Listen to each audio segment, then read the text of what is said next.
What is happening to my body during exercise? Well, let's find out.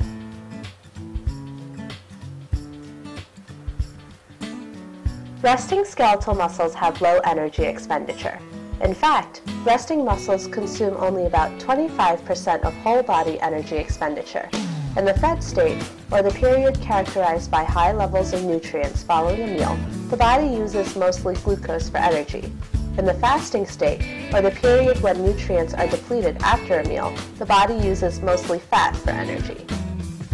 During a short duration exercise, ATP stored in the muscles is used first.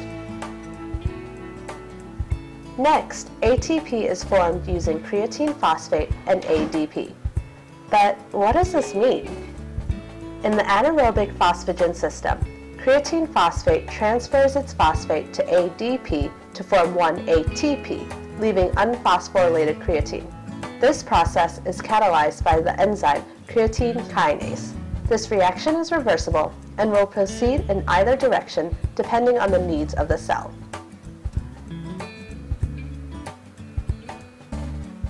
Eventually, glycogen stored in muscles is broken down to glucose and then to pyruvate, generating ATP. But what does this mean? In the anaerobic glycogen lactic acid system, glycogen is converted into glucose, which then undergoes glycolysis to make pyruvic acid. As a result, 2 ATPs are released per glucose molecule. Without oxygen, pyruvic acid is then converted to lactic acid and released into the blood. Now, the lactic acid goes to the liver to be converted back into glucose. Glucose is released into circulation and can be absorbed by skeletal muscle. This cycle is called the Cori cycle.